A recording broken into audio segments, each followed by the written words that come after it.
Senhor presidente, senhoras e senhores senadores, eu quero, antes de iniciar aqui o pronunciamento, dizer da minha alegria de verificar que nessa casa hoje nós tivemos um debate sobre temas que são de interesse do país. E eu me sinto confortável, senador Aloysio, porque não fico aprisionado a essa visão estreitamente partidária. Eu acho que o Brasil avançou de forma significativa nos últimos 16 anos. Eu sei o que representou para o país a grande obra realizada pelo presidente Fernando Henrique, que consolidou o processo de estabilização e que permitiu que o Brasil pudesse entrar num outro patamar de crescimento. Quero também destacar o aperfeiçoamento institucional, o que se fez, por exemplo, no campo das finanças públicas, das contas públicas. O Brasil passou a ter uma institucionalidade nessa área que nós não tínhamos, o que significou a lei de responsabilidade fiscal. Então, eu acho que o que devemos discutir agora, com um olhar menos preocupado em definir quais são os créditos de cada período e de inventariar culpas que, de resto, existem, eu acho que agora o desafio é olhar para frente e verificar qual é essa nova agenda do país. Creio que há nisso conquistas extraordinárias. Por exemplo, eu quero dar um testemunho da importância do governo Lula num certo momento, e eu quero dar aqui um crédito e um testemunho ao próprio presidente Lula. Deve lembrar Vossa Excelência daquele período em que houve um certo recrudescimento da inflação e o presidente Lula foi obrigado a avalizar uma política que naquele momento resultou numa crescente elevação da taxa de juros durante um período de quase 11 meses, um ciclo de quase 11 meses. E lembro que muitos cobravam do presidente ou reclamavam do presidente Lula, até mesmo na área empresarial, que ele pudesse fazer uma intervenção de modo a interromper essa escalada e essa elevação da taxa de juros. E o presidente Lula, com absoluta responsabilidade, endossou a posição do Banco Central naquele momento, optando claramente por uma posição de responsabilidade e de manutenção desses pilares fundamentais da política macroeconômica, que, em última instância, garantiram o êxito do próprio governo do presidente Lula. Então, o presidente teve essa visão. E lembro que setores do partido do presidente e até mesmo da área empresarial reclamavam, naquele momento, uma intervenção ou uma atitude voluntarista que pudesse interromper aquele ciclo de elevação da taxa de juros. Então, eu acho que o presidente Lula teve o discernimento, teve a capacidade de entender que teria que preservar aquele legado fundamental e que, em última instância, se traduzia na ideia da racionalidade econômica, que foi o grande legado e dos avanços institucionais do governo Fernando Henrique Cardoso. E, a partir daí, com a sensibilidade do presidente Lula, com a sua visão de país, com a sua história, com a sua origem, desse homem que conhecia esse Brasil, que as elites não conhecem, das carências estruturais, eu que vivo lá no Nordeste, e aí sim, graças ao êxito da política econômica, foi possível, sim, sustentar uma política de elevação do salário mínimo, de ampliar os programas de distribuição de renda, de tal forma que nós avançamos e temos hoje um perfil socioeconômico que avançou, sem nenhuma dúvida. Agora, como olhar para a nova agenda do país? Quais são os nossos desafios? E aí eu fico feliz de ter, de alguma maneira, hoje percebido que essa casa se valoriza no debate e que precisamos debater mais espaço para a discussão dos temas, dos verdadeiros temas que são de interesse do país. E aí temos ainda desafios imensos. Vossa Excelência falou da questão da violência, que também foi uma questão citada pelo senador Aécio Neves. Não é possível uma sociedade que melhorou, de certo modo, a distribuição de renda, conviver com índices que são acabrunhantes, que são deprimentes de violência. E aí faltou efetivamente uma ação coordenada do governo federal, uma atenção para que o Brasil pudesse, inclusive, olhando a experiência de alguns países aqui da América Latina, poder efetivamente implementar uma política pública nessa área que efetivamente permitisse que o Brasil tivesse hoje num outro patamar. E aí sim é algo que nos deprime constatar essa escalada da violência no nosso país. Vejo também com tristeza a questão do saneamento público. Como um país que teve tantos recursos para ampliar, inclusive, o gasto público de forma extraordinária, e nós convivermos ainda com um nível de cobertura, o que tem um reflexo direto na saúde pública do nosso país. Há cidades, há capitais no nosso país que têm uma cobertura de 10%, 12%. Isso é algo que nos envergonha também. Então, em vez de destacar e de justamente a contribuição que foi dada em cada período deste governo, o importante seria tentarmos construir uma visão convergente, e aí a oposição tem, a partir de figuras como Vossa Excelência, tão qualificada, que tem nos brindado aqui no debate com momentos de grande, a meu ver, de grande satisfação, inclusive intelectual, porque Vossa Excelência valoriza o debate. E nós podemos aqui apontar para uma nova agenda, para um novo caminho. Qual é esse país? Creio, senador Aloysio, que esse processo sucessório será em grande medida definido por isso. Porque a sociedade brasileira não está, a meu ver, muito presa a esse duopólio que, de alguma maneira, tem marcado a vida do país. Eu acho que a sociedade nos cobra e nos exige uma capacidade de entender os desafios e de como o Brasil pode estar sintonizado, e os governos, com essas novas demandas da sociedade brasileira. Mas eu escuto Vossa Excelência sempre com muita atenção e respeito. Obrigado, meu querido amigo. Eu peço desculpa até por interromper um discurso tão bem construído, tão inspirador como esse, com um modesto à parte. Senador Armando Monteiro, eu gostaria também de estar olhando sempre para frente. Acho que política é construção. Infelizmente, eu sou obrigado a olhar para trás, porque vejo que problemas que, no meu entender, já deveriam ter sido superados na nossa agenda política, no nosso debate, estão voltando. Me refiro ao problema da inflação, uma certa imprudência na condução da política monetária, e também a questão da responsabilidade fiscal. Me preocupa muito os exercícios constantes de maquiagem, de mágicas contábeis que vão minando a confiança de todos os agentes econômicos na condução da política econômica do governo.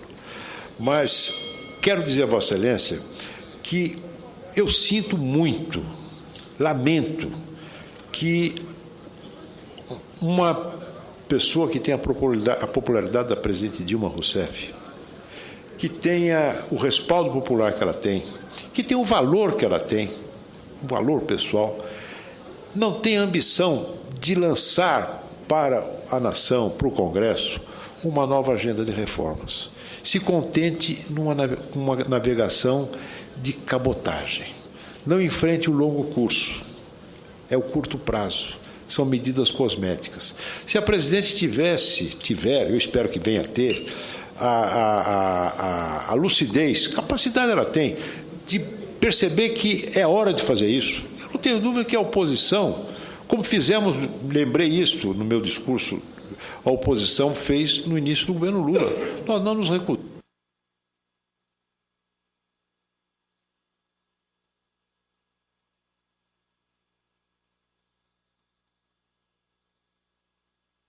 Apoiar a continuidade da reforma da Previdência. Eu realmente, como oposicionista, mas sobretudo como brasileiro, eu tenho realmente angústia por isso, né?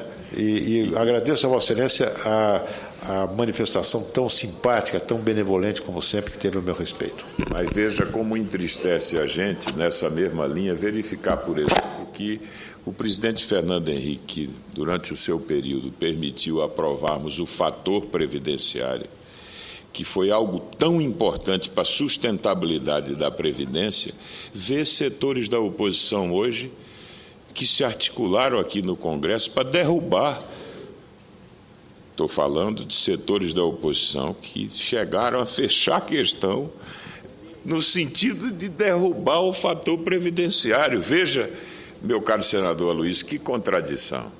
Então, eu queria que a gente pudesse convergir para um partido que tivesse esses compromissos com as causas que são permanentemente de interesse do país, fora do jogo político que se faz e que muitas vezes não serve ao país. Mas eu compartilho em grande medida com os pontos que Vossa Excelência trouxe, como sempre, de forma muito lúcida. Escuto com atenção o nosso companheiro, meu conterrâneo, e que hoje eu não posso nem dizer que é só meu conterrâneo, que é uma figura do país, o senador Romero Jucá. Senador Armando Monteiro, eu agradeço a oportunidade de poder dar uma parte ao discurso de Vossa Excelência, tão bem construído como se referenciou o senador Aloysio Nunes, mas gostaria de fazer também alguns comentários de caráter político, até por um dever de consciência, né? Aqui houve um debate grande sobre os 10 anos do governo do PT e comparações com o governo Fernando Henrique.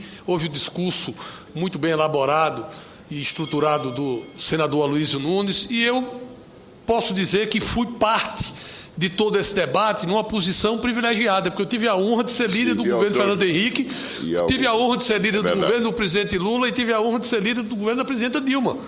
E acompanhei de perto os 3 governos, né? E quero aqui fazer um registro. Primeiro, dizer que o governo do presidente Fernando Henrique foi um governo de estadista. O governo do presidente Fernando Henrique mudou os moldes do país, fez reformas importantíssimas. Eu ajudei a relatar, inclusive, algumas delas. Eu gostaria de dizer que, por uma questão de consciência, que foi levantado pelo senador Valadares, a questão de renovação ou de renovação do mandato, a questão da reeleição que foi discutida aqui, né? Alguns setores tentaram insinuar algum tipo de coisa, mas isso não prosperou. A imprensa investigou, a imprensa foi para cima e nada ficou. Foi passada a limpo na história e não se comprovou, e tanto que não frutificou. Se houvesse algum tipo, como falou o senador Valadares, se houvesse algum tipo de fumaça, na verdade, a imprensa teria ido em cima e isso teria se transformado num fogaréu. E, na verdade, não aconteceu, e por um dever de consciência eu quero aqui registrar a postura do presidente Fernando Henrique em toda essa questão e do seu governo também.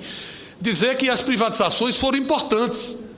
Eu também discordo de alguns pontos quando se fala. Eu acho que no governo do presidente Lula e no governo da presidenta Dilma evoluíram as formas de parceria público e privada, mas as privatizações do governo Fernando Henrique foram fundamentais para melhorar o serviço público. E se nós tratarmos da questão da Vale, para dar dimensão à Vale do Rio Doce. A Vale do Rio Doce não seria a empresa que é se tivesse sob a égide da lei de licitações, se tivesse uma gestão pública, ela não seria. E não estaria pagando de impostos por ano mais do que o valor da privatização, portanto, dando retorno à sociedade brasileira, né? Agregando valor, porque o que é que interessa a uma empresa do porte das telefônicas ou da Vale? Interessa, primeiro, que ela renda, que gere empregos, que pague impostos, que crie atividade econômica e que atenda a população brasileira, e essas empresas estão fazendo isso com regulação, que as agências reguladoras foram criadas também no governo do presidente Fernando Henrique, né? Então, na verdade, eu acho que nós avançamos. No governo do presidente Lula, avançamos ainda mais, fez um magnífico governo, está aí o legado histórico, eu falei ontem aqui no plenário, esse legado histórico do combate à pobreza e do fim da miséria, do presidente Lula e da presidenta Dilma, merece uma indicação para o Prêmio Nobel da Paz. Se tirou da pobreza 36 milhões de brasileiros sem nenhuma ruptura, sem nenhuma revolução, sem tomar nada de ninguém. Pelo contrário, se agregando ao mercado consumidor brasileiro, o que sustentou o Brasil durante a crise internacional, pessoas que ascenderam a classe C, a classe B e que deram a condição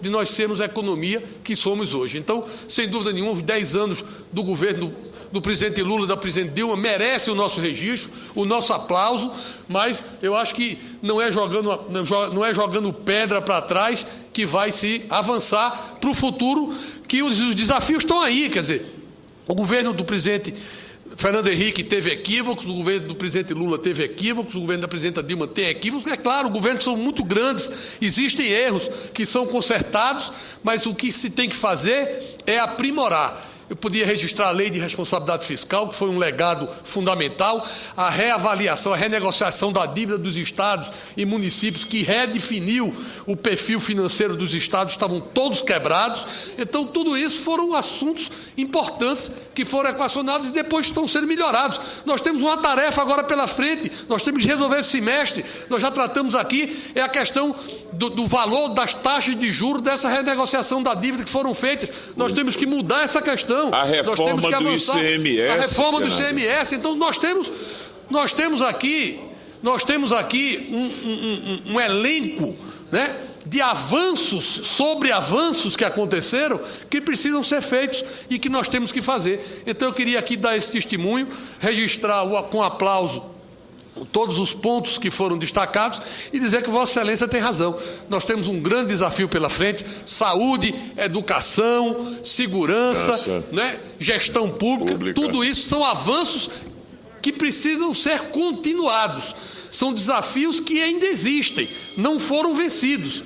Nem a miséria foi vencida, porque, na verdade, criou-se um mecanismo, mas tem que se buscar famílias e pessoas que não têm nem a capacidade de demandar ao setor público, de se cadastrar por conta da situação em que vive. Então, nós somos um Brasil que evoluiu, mas nós temos muito a crescer, muito a evoluir, e esse Congresso tem um papel fundamental no governo da presidenta Dilma e nos governos que virão, porque a democracia é assim. Nós temos que ter efetivamente o debate, e do debate a evolução, né, o crescimento, né, e a consolidação dos direitos, da igualdade da sociedade brasileira. Eu parabenizo pelo discurso e peço desculpa pelo tempo do à parte, mas por ter sido testemunha de tudo isso, eu entendi que tinha o dever moral de fazer aqui esse depoimento. Valorizo o testemunho de Vossa Excelência e sei que foi justo, e peço à mesa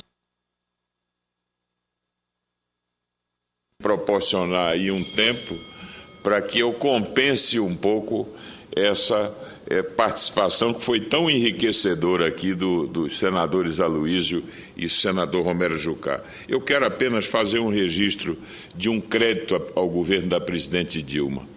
Eu acho que a presidente Dilma tem hoje a compreensão de que a indústria brasileira está desafiada a poder buscar, a recuperar a competitividade, a melhorar a produtividade e a reduzir custos. E há custos sistêmicos, há custos que decorrem de erros que foram cometidos aí pelos governos, e que a presidente Dilma está nos dando, sim, uma contribuição importante para a redução desses custos sistêmicos.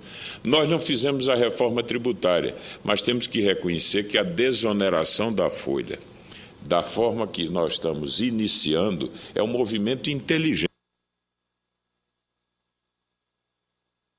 permitindo que o setor exportador no Brasil recupere competitividade. Nós estamos deixando de punir os setores intensivos em mão de obra, que eram punidos por esse mecanismo atual dos encargos sobre a folha, premiando setores intensivos de capital que pagam relativamente muito menos contribuição na área previdenciária do que os setores intensivos de mão de obra. Acho que, com relação às medidas do setor elétrico, embora discordando da forma em algumas, mas acho que marca também uma posição de preocupação com o governo com a redução do custo da energia, que hoje é realmente um custo absurdo. Quer dizer, o Brasil tem um dos 3 custos mais elevados de energia do mundo, e um país que tem uma matriz que seria estruturalmente uma matriz barata pelas condições. A base de tributação da sanha arrecadatória dos estados, que foram também colocando nessa conta, há estados que tributam a energia com 30% de ICMS. E quero também creditar ao governo da presidente Dilma o Pronatec, que o senador Aloysio lembrou. O Pronatec é um grande programa, Programa Nacional de Acesso ao Ensino Técnico, com um modelo de parceria que já está produzindo resultados muito expressivos, e eu acho que foi um acerto do governo da presidente Dilma, o Pronatec. Mas, para concluir, eu que havia preparado aqui um pronunciamento sobre o momento econômico, eu queria só partilhar a minha preocupação. O presidente Tombini esteve ontem aqui, num almoço com o nosso bloco, e foi uma discussão interessante. Eu admiro, inclusive, Serena, é um técnico indiscutivelmente competente, mas, de algum modo, nós conversamos sobre essas preocupações com as expectativas que estão aí criadas. Houve uma deterioração nas expectativas. Isso é preocupante. Os agentes econômicos, os analistas, estão preocupados com o quadro. Não é algo que ainda se possa identificar na economia real, mas na economia as expectativas contam mais do que o fato presente, porque os agentes econômicos é que decidem, e eles decidem em função da percepção que têm do ambiente. E não há dúvida de que é preciso, sobretudo, que a autoridade monetária, nesse momento, afirme a posição do Banco Central de maior autonomia, porque é um dos pilares desse processo da política macroeconômica.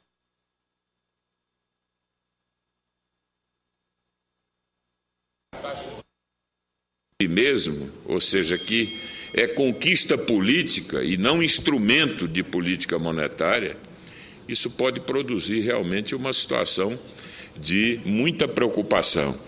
E Vossa Excelência lembrou recorrer a esses truques da chamada contabilidade criativa. O Brasil não precisava fazer isso, porque esse era um ano em que se justificava, o ano 2012, perfeitamente, à luz do quadro internacional, que você não tivesse superávit primário. Você teria como explicar isso. Primeiro, tinha um déficit nominal que não é nada que não possa ser explicado, não é? E foi um esforço para que, nesse momento, se pudesse estimular a economia. Então, não precisava de nada disso. Portanto, eu acho que é preciso, nesse momento, atuar para reverter essas expectativas. Quero também registrar... Só queria, nobre senador, já foi dado várias prorrogações, dá mais um minuto, mais um para encerrar, então, tá? Porque tem mais inscrito. Obrigado. A presidente Dilma vencer definitivamente aquelas hesitações ideológicas com relação às concessões. Lamento que não tenhamos lançado os editais já com regras ou com taxas de retorno que pudessem já estimular o setor. Mas o fato é que ainda em tempo ela reformulou os editais para torná-los mais atrativos para o setor privado. Acho que é um grande marco. Acho que é importante trazer a poupança privada para a área de infraestrutura, e eu creio que isso vai produzir um resultado muito importante no sentido de que se eleve o investimento em infraestrutura, que é condição fundamental para melhorar a produtividade sistêmica da economia brasileira. Então, eu deixo uma mensagem de confiança e a minha satisfação de ter podido assistir hoje nessa casa um debate que, a meu ver, é do interesse do país.